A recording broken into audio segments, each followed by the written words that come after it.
Mestre amado, Deus Pai de amor e justiça,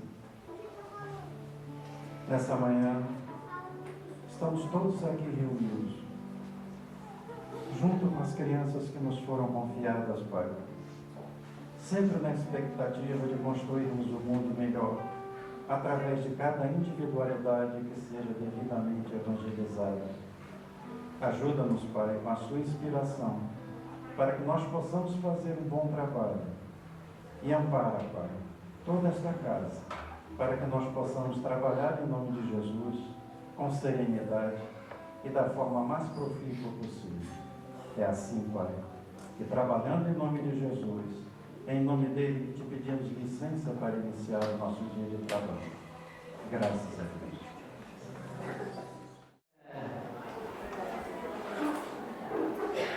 Esse evento faz parte das festividades de comemoração para falar para vocês hoje, nessa manhã, o companheiro Alisson Guedes, que é trabalhador espírita, palestrante aí em vários cantos desse país.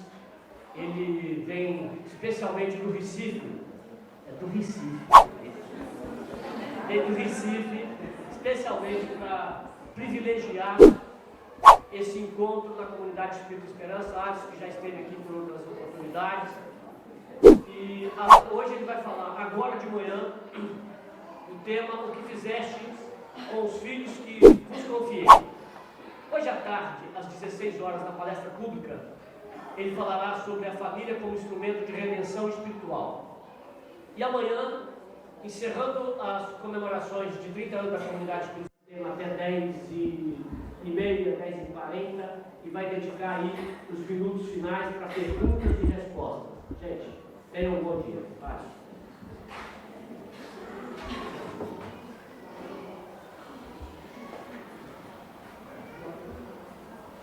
Bom dia a todos. Bom dia. Todos sinceros de paz e harmonia. É uma satisfação imensa estar de volta a esta casa. E de antemão gostaria de agradecer a toda a diretoria por essa oportunidade de estar aqui nos 30 anos.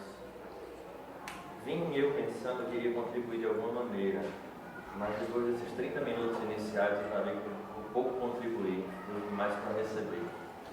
Fiquem certos que é um momento extraordinário. Há aqueles que têm a condição da sensibilidade mediúnica, se derem a se aperceber, vão notar a vibração, a presença da espiritualidade, de maneira que eu peço até desculpa, não é muito do meu feitio me emocionar no momento que estamos executando alguma tarefa, mas em inúmeros momentos em que estava ali sentado, em que eu via a relação destes tutores com seus respectivos tutelados, fui envolvido em inúmeras emoções. E talvez isso possa vir a acontecer durante estes trabalhos que iremos fazer, porque a espiritualidade realmente se faz muito presente. E nessa manhã tentaremos fazer uma reflexão juntos. Aqui não há juízes, ninguém estará sendo julgado, mas na condição de tutores. Jesus nos convoca a termos consciência, à luz da doutrina espírita, da responsabilidade do que é estar diante destes espíritos reencarnados. A doutrina é muito clara quando nos fala no contexto da parentela, onde ela se divide tecnicamente naquelas duas que nós já conhecemos, como a parentela corporal e a espiritual. Mas nós gostamos de uma terceira classificação que não se encontra ali calcada no Evangelho, mas que se apresenta nesta fase de transição planetária, que seria aquela em que apresenta-se como as famílias mistas, onde nós vamos observar espíritos distintos dentro daquele contexto familiar, que irão trazer para os tutores o desafio, ora, de aceitá-los como verdadeiros orientadores, porque vem uma condição de um intelecto mais avançado, mas às vezes que necessita da condição da moralidade, assim como vai haver dentro desse contexto familiar espíritos um pouco mais atrasados, que vai exigir dos pais também uma condição da disciplina. E aí a pergunta que se encontra nesta manhã é essa: o que fizeste dos filhos ou dos espíritos que vos confiei? Quando nós caminhamos no contexto histórico, nós vamos observar que é inerente à alma humana a busca da felicidade. Isso aí desde aqueles idos em que nós vamos perceber que a consciência começa a aflorar e que nós começamos a despertar a condição dos nossos desejos. Mas desde então, estamos caminhando, elegendo determinadas condições de matéria no sentido de ter para ser. E nessa situação, quando as pessoas que normalmente obedecem a este ciclo evolutivo se juntam e constituem a família, é extraordinário o processo do exercício do amor no qual a família impõe aqueles espíritos que se encontram sob o mesmo teto. A doutrina espírita vem acrescentando aqueles detalhes desses espíritos que foram caros outrora e que, se alheia de amor, se faz necessário nós reatarmos os laços em relação àqueles que um dia nós apartamos, rompemos, desenlaçamos, enfim. Inclusive, eu brinco muito com aquela situação de que normalmente nós temos alguns desafetos, seja no dia a dia, seja na condição do trabalho, da própria família, inclusive. E aí eu brinco muito e digo assim: você quer se ver livre desse desafeto, ame-o. Caso contrário, você estará preparando a reencarnação futura próxima a esta pessoa, seja na condição de um marido, de um filho, de uma filha. Então, a melhor resolução é esta. Caso contrário, virão sob o mesmo teto, nessa constelação chamada familiar. Mas é exatamente aí onde nós vamos perceber que haverá uma transferência do desejo de ser feliz. Observava ali sentado, para estes que se apresentam como os tutores, seja eles vinculados na consanguinidade ou não, mas aqui se apercebe que há laços de alma, de toda maneira, e nós passamos a sair do campo do egoísmo, no sentido do eu quero ser feliz, e quando surge um entezinho desse em nossas vidas, nós desejamos e fazemos o possível para que este seja feliz. De tal maneira que nós observamos no comportamento dos pais, que nós até brincamos lá em Recife, que o pai tem coragem e a mãe tem coragem de botar o peito na bala, quando é para salvar o filho. E é interessante quando a doutrina espírita nos abre esse capítulo e este horizonte do processo da reencarnação, que talvez aquele inimigo de ontem seja este pelo qual você coloca o peito na bala e deseja ardentemente que ele seja feliz. Mas a pergunta é exatamente essa: qual a felicidade que nós estamos desejando a estes entes? Quais os direcionamentos que estão sendo dados a estas crianças e adolescentes para que eles realmente alcancem a felicidade? De maneira que, será que estes tutores, na figura de pais, tios, avós, seja lá aqueles que estejam frente à prole e ao crescimento destas crianças, estão realmente orientando e fazendo? Daí nós começamos a encontrar o primeiro problema no processo da educação das nossas crianças, porque a sociedade vem mostrando que o procedimento está sendo executado nessa condição de educação destas crianças, que mais adiante transformam-se nos jovens e que vão desaguar na condição do adulto, não está sendo muito feliz, tendo em vista a sociedade que se apresenta com as suas inúmeras mazelas, na condição da falta da consideração, do desrespeito, da violência, do desafeto, das depressões, dos suicídios. A base se encontra realmente dentro da instituição familiar, porque a sociedade nada mais é do que o somatório destas células da família, que a partir dali saem dos muros com as suas virtudes e com as suas decadências morais e vão refletir diretamente no contexto social. Quem é violento fora, desatento e outras situações mais, nada mais são do que reflexo do que acontece dentro da intimidade do lar. E aí a pergunta que nós precisamos fazer de urgente é: o que realmente estamos fazendo destes espíritos que estão sendo tutelados à nossa responsabilidade? Deseja-se o melhor e falar para pais não é fácil. Por que não? Porque nós compreendemos que quando se age de determinada maneira, busca-se entregar a estes o melhor possível. Só que muitas vezes este melhor está se deparando com determinadas situações onde, segundo o Evangelho, até os escolhidos cairão. E é o que está acontecendo no contexto social em que estamos vivendo. Vivemos inúmeras fases do contexto familiar, desde aquela época pré-agrária, onde era a condição daquele núcleo família para se proteger dos contextos externos. Depois passamos para a condição das famílias da Grécia, que já mostrava assim um ideal superior. E ali por diante começou aquelas diversificações, e hoje nós passamos por um processo onde muitas vezes a família se encontra desacreditada. Só que, segundo os espíritos superiores, eles falam que é uma instituição que jamais será superada. Mas a pergunta permanece: o que estamos fazendo? De maneira que nós temos que entender que o Velho Testamento coloca uma propriedade ímpar de que há uma parte do Velho Testamento que diz lá que seremos castigados, Deus castigará na terceira e quarta geração. Será que nós já paramos para raciocinar em relação a esse processo? Quando se fala em terceira e quarta geração, o que seria senão nós mesmos reencarnados? Nós empreendemos um processo educativo, seja ele baseado em que for, muitas vezes na violência e em outras situações mais. Estes filhos irão levar adiante esses valores deturpados e irão colocar em suas famílias, nos filhos dos filhos, nesses netos. Os bisnetos vão receber o mesmo contexto. E aí os tataranetos provavelmente seremos nós reencarnados, onde estaremos sendo, entre aspas, castigados por aquilo que nós fizemos.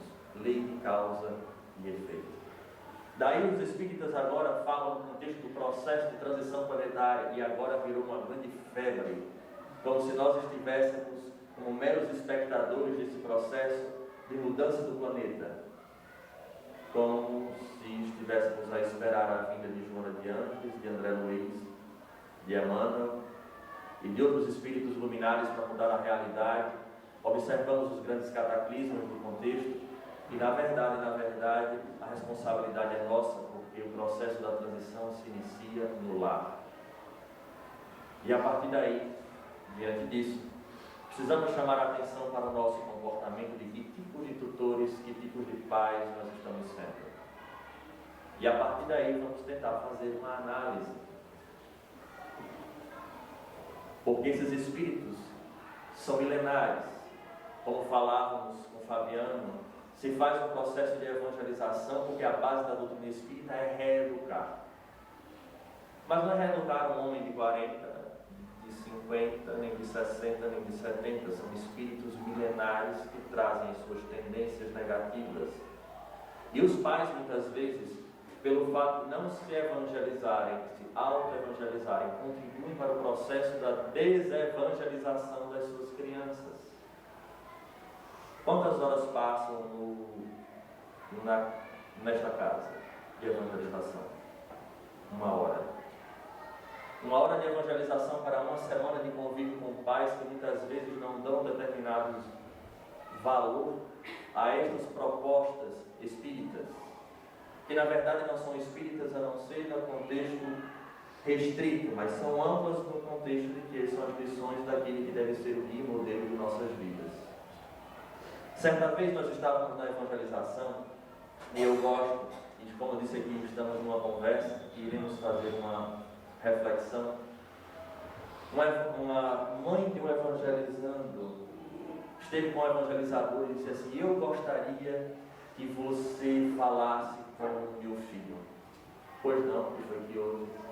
Vocês deram uma aula em relação à saúde do corpo e do espírito, e vocês disseram que beber não faz bem, bebidas alcoólicas. E a evangelizadora disse: é verdade, nós falamos, porque o álcool para o espiritismo também é uma droga tanto quanto aquelas consideradas pelo contexto social. Mas uma vez na vida não faz mal. Diga isso ao meu filho, que beber no final de semana não tem problema algum. E aí a evangelizadora disse: a senhora me perdoe, mas eu não posso falar isso. E aí criou-se um conflito daqueles onde a mãe ficou revoltada pela conduta da evangelizadora. Isso é só um exemplo muito simples e rasteiro, porque nós estamos falando, neste caso em específico, de um hábito que é bem próximo. Mas enquanto aqueles que ainda estão no contexto da moralidade realmente, da conduta que se passa dentro da intimidade do lar, e que os pais esquecem que são tutores, no sentido de que na psicologia a criança vai ver nos seus pais aqueles no qual eles devem se espelhar. Não adianta falar sem fazer. Jesus não deixou nenhum tratado. Jesus viveu a proposta. Quando esses pais pensam no contexto de trazer estes espíritos à terra e ter os seus, eu falo muito, é sonho no primeiro momento, mas é responsabilidade para o resto da vida e vai exigir uma palavra muito, mas muito séria, chamada de renúncia. E tem inúmeros pais que, no contexto social em que se desenha, não aceita renunciar por conta dessa nova realidade que estamos vivendo, como um reflexo do que se viveu anteriormente. Anteriormente havia um processo de castração muito grande, hoje nós temos um contexto de um excesso de liberdade tendendo para a libertinagem. Então nós vamos perceber que se faz necessário, primeiro de tudo, entender qual é a responsabilidade daqueles que estão à frente. E aí é quando eu disse que é difícil falar para pais, porque muitos, inclusive eu posso falar num contexto familiar que diz assim: sabe por que você diz isso? Porque você não é pai. Aí eu disse: engraçado, Jesus não foi pai, né? Os grandes ícones também não foram. A própria doutrina espírita, nós temos Divaldo, nós temos Raul, nós temos tantos outros que também não tiveram a condição da consanguinidade na figura de pais. E nem por isso deixaram de falar, principalmente o mestre que é o modelo, Jesus. Então começamos a perceber que, na verdade, ser pai é essa responsabilidade de saber que nós não temos, e nós não somos pais, estamos. No sentido de que haverá uma dança das cadeiras, onde haverá essa troca de que o pai de hoje talvez seja o filho de amanhã. E onde iremos ter que arcar com todas as consequências, porque se nós, ou melhor, estou falando nós no sentido do todo, do coletivo, que são pais, desejam a alegria dos filhos, a felicidade deles, o maior castigo para estes pais, castigos entre aspas, será perceber que os filhos, como espíritos imortais, ainda não alcançaram e virão a sofrer diante dos norteadores que foram dados por estes que deveriam dar outro rumo à história de cada um deles. Daí o primeiro passo é essa condição do renunciar. A partir do momento que se deseja e que se tem um filho, a vida modifica em todos os aspectos. Primeiro, a auto-evangelizar-se. Começou a complicação daí. Porque agora eu vou deixar aqui o centro espírita desde norteador. E eu não preciso, porque eu não vou renunciar a determinadas situações. E deve-se renunciar, sim, em nome da prole. Renunciar a determinados hábitos que não necessariamente serão tão deletérios, mas que podem influenciar e trazer as consequências para os seus filhos. Como, por exemplo, uma bobagem que eu vou falar, mas que reflete.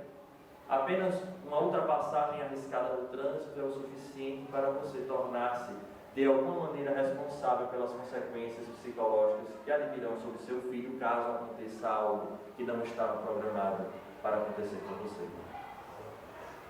O espírita esquece daquela frase de Saint-Exupéry: nós somos eternamente responsáveis por aquilo que cativamos. Eu disse responsáveis.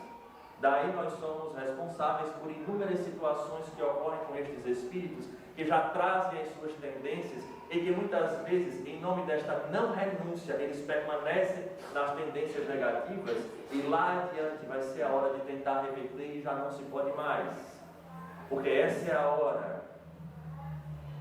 No processo da evangelização, que desde cedo o pai atento da sua responsabilidade, e não é achar aquela coisa lindinha de mamãe nem de papai, não. É saber que ali tem uma responsabilidade muito grande. Daí renunciar, gostaria de deixar muito claro que existe de cada um de nós uma outra palavrinha chamada sacrifício. Sacro ofício, o trabalho sagrado, de melhorar-se. Porque eu, por exemplo, eu vivo dizendo: Alisson, você bebe? Não, não bebo. Eu não sou melhor nem pior do que ninguém por conta disso, porque eu olho para o meu contexto educativo e na minha família não havia a experiência da bebida. Meus pais não bebem, meus irmãos não bebem, meus tios não bebem. É raro, mas é verdade. Ninguém bebe. Então foi fácil para mim, talvez também como uma experiência reencarnatória, provavelmente eu já trouxe isso, de não beber. E aí alguém diz, Alisson, você renuncia à bebida? Não, eu não renuncio. Porque não exige de mim um sacrifício. O renunciar é você ter a tendência a, e a partir daí, você por consciência e pela razão você opta por não fazer. Daí os pais que estão à frente dessa prole devem começar no processo de autoevangelização, perceber quais são as suas tendências e a partir daí entender que estará influenciando estes espíritos. Não adianta dizer, faça o que eu digo, mas não faça o que eu faço. Isso não existe nesse contexto. E aí começamos essa proposta do autoevangelizar. Daí a renúncia é o primeiro passo. Mas até que ponto se renuncia e até onde eu devo fazê-lo? Então nós temos os norteadores, que são exatamente aqueles princípios colocados pela doutrina espírita. A partir daí nós temos condições de começar a avaliar, não agora o meu filho, mas este espírito, que o amor vai fazer com que eu dê a ele o que há de melhor, mas não é no melhor da condição apenas do ter, do instruir, mas é acima de tudo do ser. E aí é onde começa a nossa dificuldade, porque como falávamos anteriormente, o desenho estrutural da nossa sociedade é imprimir valores à família e colocar objetivos a serem alcançados que nós não passamos pelo nosso crivo da razão. Há um exemplo muito claro no Evangelho desse contexto do coletivo tentando influenciar aquela pessoa. Vemos qual não foi a proposta. Senhor, esta mulher foi pega em flagrante adultério. Moisés manda que a apedrejemos e tu que dizes? Vamos parar aí. Precisa dar continuidade à história. Observemos que é o coletivo em cima da pessoa de Jesus. E quantas vezes nós não sofremos as mesmas situações no contexto social. Olha, todo mundo diz que você tem que deixar, todo mundo diz que você tem que fazer, todo mundo diz que você tem que vestir, que você tem que ter, que você tem que obter, que você tem que exercitar. Todo mundo diz. E você, o que ele diz? Ah não, eu também acho que tem que ser. Porque nós passamos um processo do tolhimento ontem e hoje estamos tentando buscar o equilíbrio, mas lamentavelmente são espíritos que já vêm mais experientes, com mais perspicácia e que vai exigir mais destes pais. E caímos agora, estamos demandando por uma libertinagem. De maneira que, olha, o pai também de fulaninho deixa, o pai de fulaninho faz, e assim sucessivamente.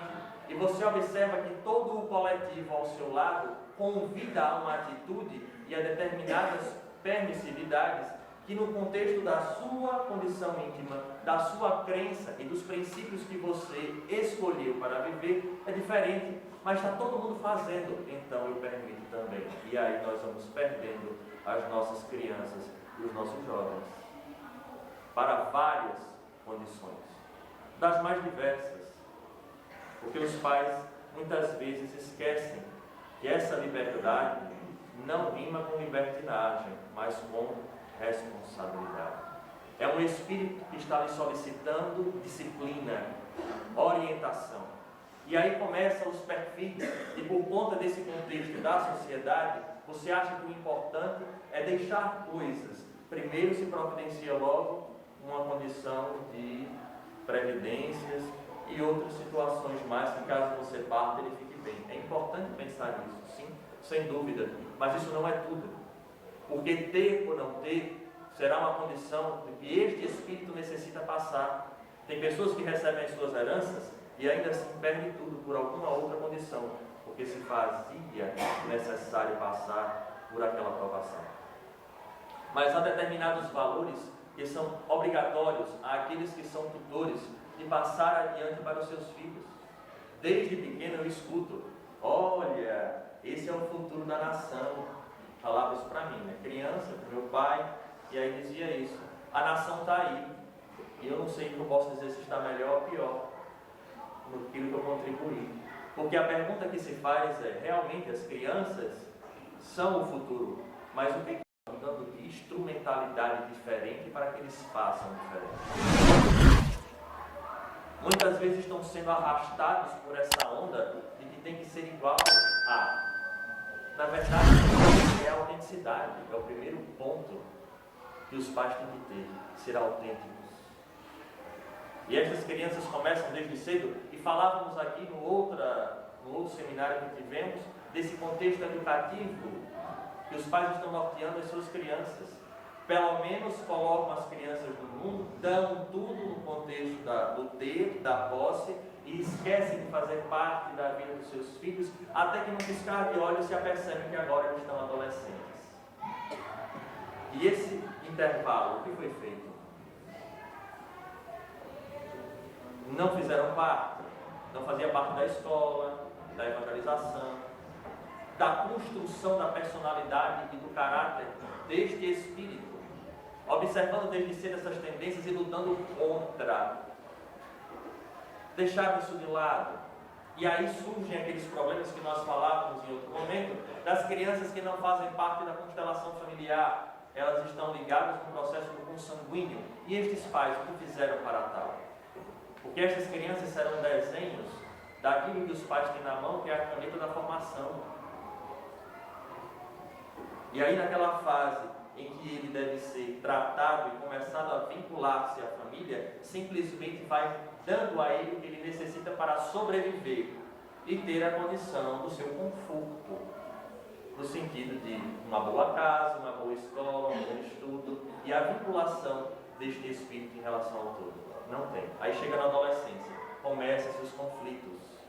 Conflitos porque os pais eram mantenedores e não sabem sequer o gosto das suas crianças. Pergunta a um pai normalmente o que a criança gosta. Ele vai dizer, peraí que eu vou falar com minha esposa. Eu sei que aqui isso não acontece, mas do lado de lá acontece muito isso. Olha, fulaninha aí, ele diz, não, peraí, eu vou falar, ligar para fulana. Às vezes a gente faz atendimento no consultório, você toma alguma medicação? Não sei. Tem alergia a alguma coisa? Peraí, um momentinho, viu? Ou não fazem parte. Que estrutura é essa? Que uma parte dela se encontra fora para se manter. E no novo desenho familiar, nós sabemos que pai e mãe hoje estão também no campo de trabalho, todos dois. Mas isso não quer dizer que eles não devam fazer parte da vida desses filhos. Todos os dois têm responsabilidade. Não é um mais, outro menos. Eu conheço um casal que é interessante. O pai não se mete em nada no processo educativo. Ele diz assim para mim, isso é responsabilidade da mãe. A minha responsabilidade é dar a condição. Esse é aquele avião do filho de ontem.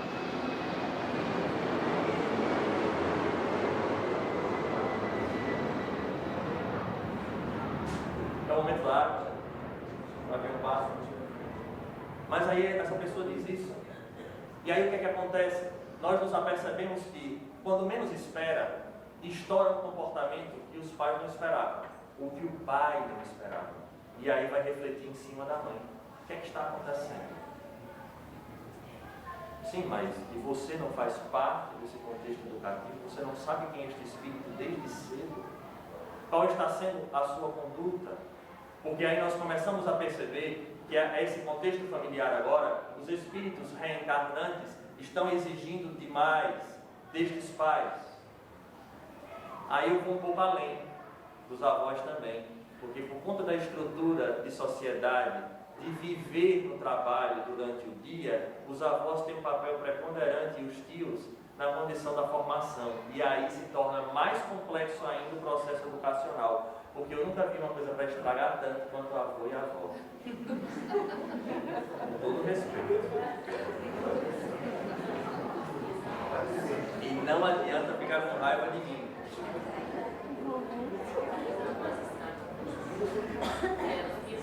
Não adianta ficar com raiva de mim, porque é um fato.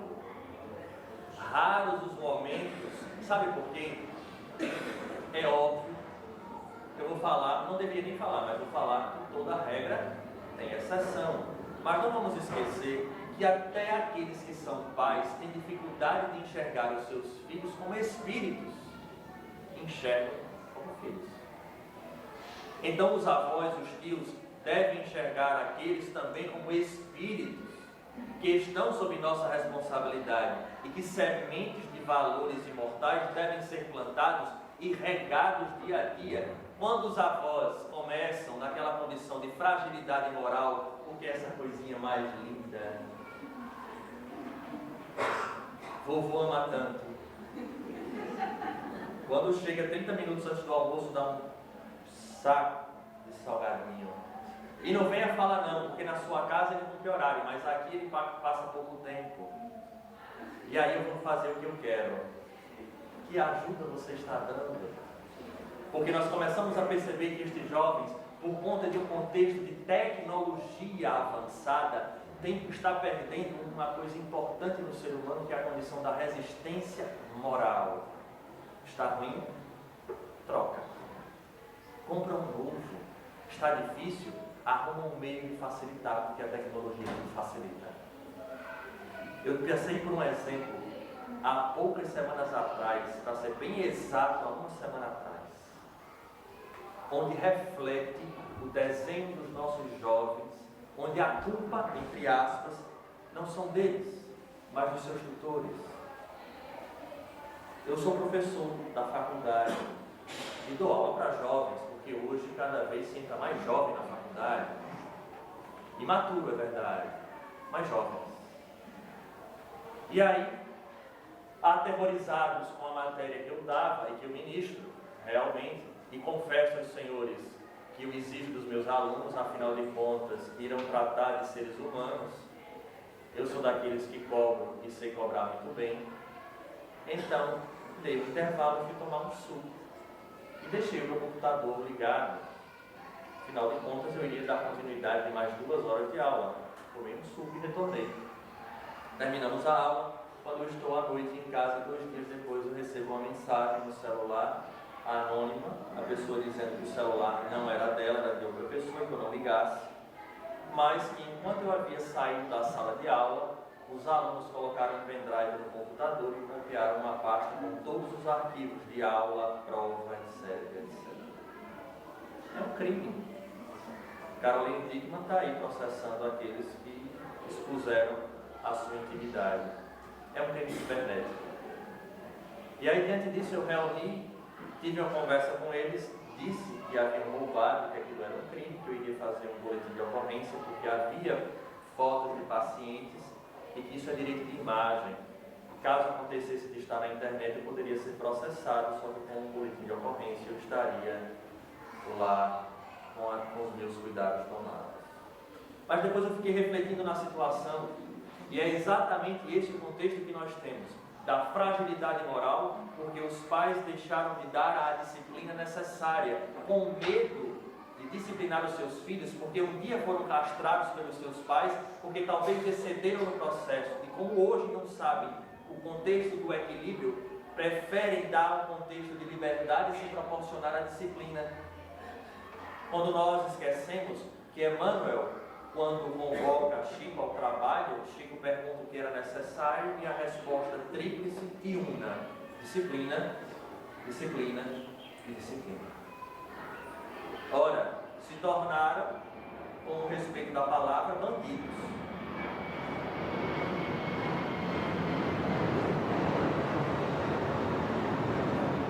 Mas Alisson, você está levando a sério demais isso. Não é uma condição de levar a sério. É esse o nosso problema.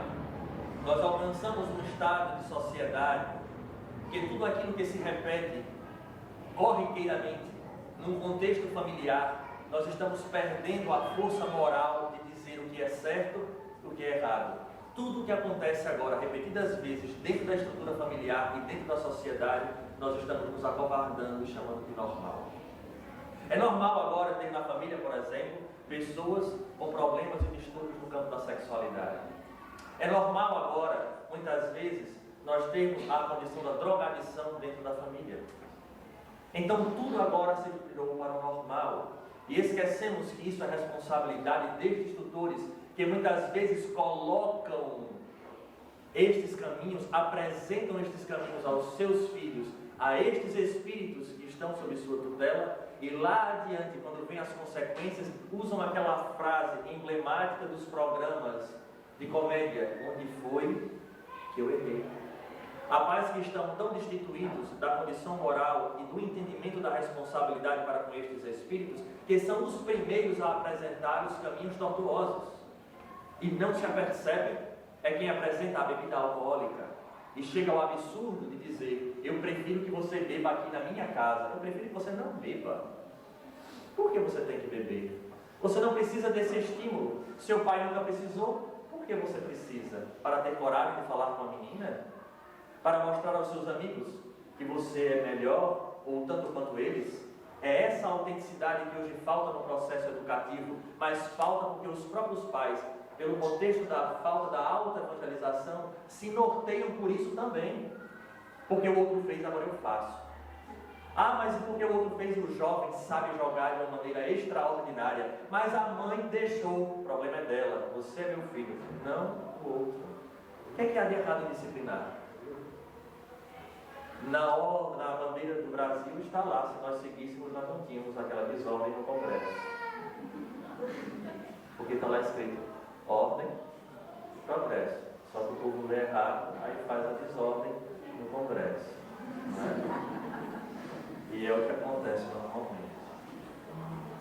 Então são essas condições simples, entre aspas, que nós estamos enfrentando e a família está sofrendo em suas bases por conta desse conflito daqueles tutores que sofreram as suas consequências no ontem, agora apresentam-se como verdadeiros municiadores apenas no contexto da matéria, criando jovens que têm a condição de direitos e esquecem dos seus deveres.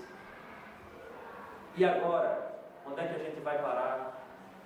Que educação é essa que está sendo dada? Se nós, achei linda a música do que você é espírito, ótimo, extraordinário, realmente entender de uma vez por todas que ali há um espírito, que nós somos um espírito e que nós estamos na Terra, de maneira que o processo educativo ele não pode ser visualizado como se fazia naquela época em Roma, para se vencer apenas na sociedade. Observemos os gladiadores de ontem. Como é que se posicionam hoje no contexto social? É você exercitar e treinar o seu filho para vencer na vida.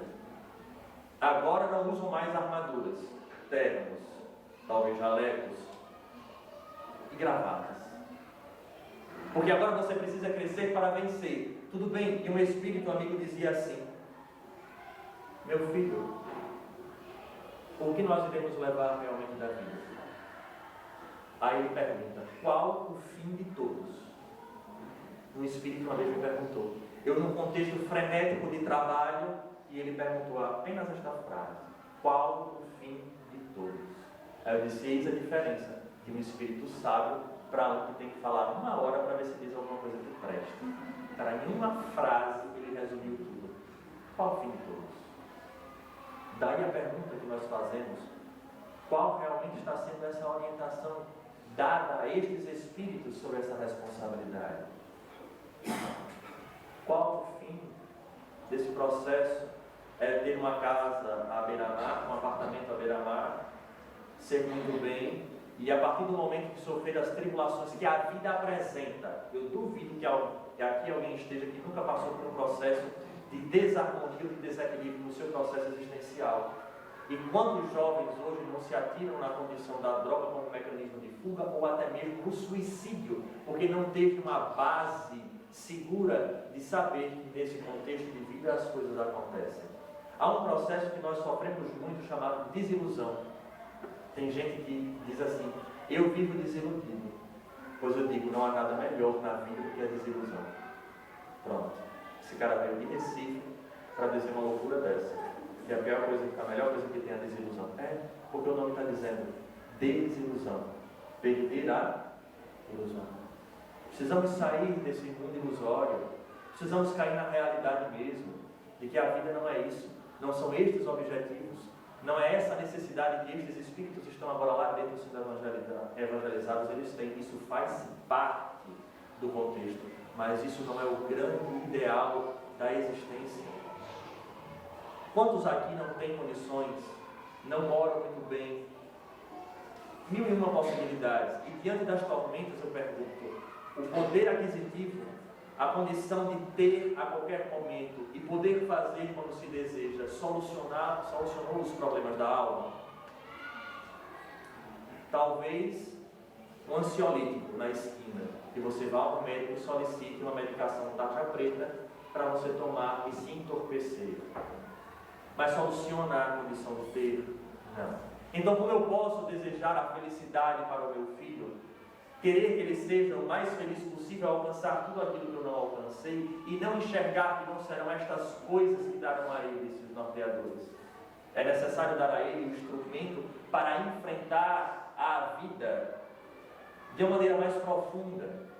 Aí sim, saber educar os sentimentos, saber educar as suas emoções, sair do campo do instinto pelo processo do racionalismo, de racionalizar, porque se nós não levarmos pelos instintos, quantas coisas equivocadas nós não iremos fazer e qual está sendo o papel de vocês diante desta prole, na exemplificação deste controle, da educação, da orientação, da conscientização deles. Há diálogos vivendo um paradoxo social, a era da comunicação. Eu já vi casais se comunicando dentro do quarto, via internet. Ela sentada na escrivaninha, ele sentado na cama e conversando via MSN. Eu achei isso extraordinário. Onde bastava ela virar e conversar com a pessoa. E aí nós vamos observando que dentro da estrutura familiar que hoje se desenha, estamos tão preocupados em sairmos para alcançar as coisas, ou seja, vencemos fora do lar e deixamos de ganhar dentro do lar.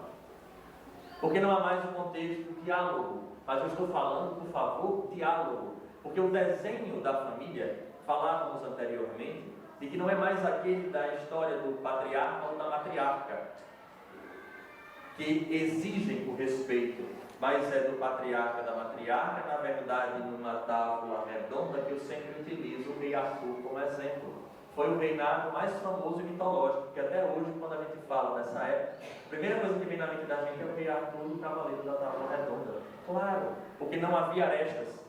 Aquela condição de ser tábua redonda mostrava que era um grupo uníssono e consciente da sua responsabilidade e que a conduta do rei chamava a atenção e adquiria o respeito dos seus tutelados. Essa é a postura da família contemporânea. Pais e mães que têm uma conduta coerente, que traz e adquire o respeito dos seus filhos diante das diversidades, das adversidades que a vida apresenta. Não é mais o pai que exige, é o pai que se apresenta como e adquire deles de respeito. Mas até que ponto eu observo pais que realmente têm essa conduta? Porque são pais muitas vezes que adentram em casa irados, na condição do trabalho, descontam na esposa e nos filhos. Ora, problemas de trabalho, no trabalho, no lar a estrutura é outra. Ah, mas no lar eu me desarmo. Se desarme, mas você não precisa, por conta disso, tratar mal as pessoas, desequilibrando e desarmonizando o ambiente. Uma coisa é casa, que é a estrutura física que nos dá o suporte. Outra é o lar, que é aquele ambiente que transcende. É a harmonia, é o equilíbrio, é a paz que deve haver dentro dessa realidade. E aí, por conta disso, o diálogo muitas vezes desaparece. Desaparece o primeiro exercício para desaparecer é exatamente os cônjuges, que na verdade, se conhecem. Oi, como vai? Como é que foi o dia? Foi bom. Ótimo. Um vai tomar banho, a outra vai se ajeitar. Se tem alguém que trabalha no lar, faz aquele jantar, jantam. E muitas vezes, como a facilidade da tecnologia hoje é grande, como eu dizia, já tem na cozinha a televisão. Aí vocês compartilham o jantar com William Bonner e Patrícia Poeta. Só eles falam, e o casal não. Além do que, vem recheado de boas notícias. E como o contexto de não ter chateação é muito importante, porque você já passou o dia tendo chateação, para que ter chateação em casa? Deixa a criança em frente à televisão da sala. Então, cadê o contexto familiar onde alguém pode se reconhecer? São órfãos de pais vivos. e pais que têm filhos, mas não os conhecem, porque não existe mais o diálogo, não existe o acompanhamento, na verdade, do crescimento dessa estrutura, deste espírito. Vai ser delegado a alguém, seja a empregada, seja a escola, seja o centro espírita, a responsabilidade é dos outros, até o momento que estoura algum comportamento que não deveria, aí você vai botar a mão na cabeça e vai dizer, e agora? O que foi que houve? O que foi que houve é que não está havendo esse contato desde cedo. E eu acho que esse é o ponto fundamental depois do processo da autoevangelização e da conscientização do que devem ser os pais para essas crianças. Então, o momento que deve se ter sempre para poder dialogar e se reconhecerem. Porque os pais ainda estão tão preocupados nesse contexto que aí querem que seus filhos estudem no melhor colégio. Perfeito, para terem as melhores amizades. Ótimo. Alguém já viu, com todo respeito, pessoas de baixa renda têm condição de comprar droga? Só maconha. Mas cocaína é caro. Aí você diz, eu estou doido que meu filho seja amiguinho de fulano. Olha, ele é amiguinho de fulano da família tal. Ótimo. São esses nossos norteadores? Nós estamos preocupados com aqueles que têm ou com aqueles que são? Daí os pais, muitas vezes, para transferir essa responsabilidade, colocam, não vá para a casa do amiguinho, olha, está indo para a casa de fulano e tal. E daí? Isso não é segurança de que a pessoa tem conduta. Daí trazer para si os seus filhos na condição de criar um laço de afeto e de respeito e de confiança que vem desde cedo.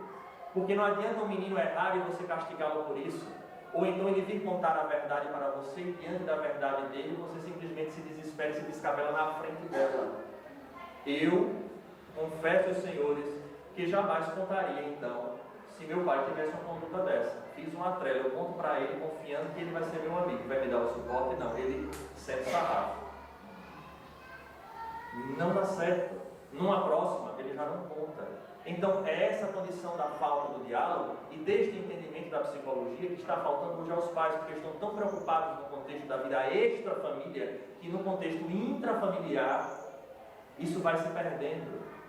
Então esquece que esse vínculo, que a família é o momento do reatar os laços, não estão sendo reatados. E aí é onde se deve começar a esse convívio e a partilharem de uma vida em comum. Trabalho é trabalho, família é família, e é aquele momento para se viver e se reeducar. Para que se possa ter o diálogo e o reconhecimento, perceber as tendências deste jovem, desta criança e começar a tolher, a reeducar, a reorientar este ser. Porque lá adiante vai gerar alguns problemas, e talvez já seja tarde demais. E as dores serão educativas, por mais que os pais não queiram. Mas detalhe, será reeducativa para o jovem, para o adulto jovem, e para os pais que tiveram a oportunidade de nortear e não nortear. E aí essa condição se faz fundamental, de poder estar próximo e partilhar. Há pais que se apresentam de tal maneira que já colocam nos seus filhos determinadas condições. Se você fizer isso, nem me procure. Ou então o outro extremo, de dizer, não se preocupe. Se acontecer alguma coisa, seu pai vai ajudar. Que ajuda é essa? É ajudá-lo a ser um marginal, no sentido de estar à margem da lei desde cedo? Há pais que começam nesse processo que eu falava, da frouxidão moral, que o filho vai e age de maneira equivocada. Por exemplo, a criança faz muitas vezes de pegar alguma coisa e sair. Ou um troco a mais. Cadê a exemplificação? Tem pais que não se preocupam. Isso é uma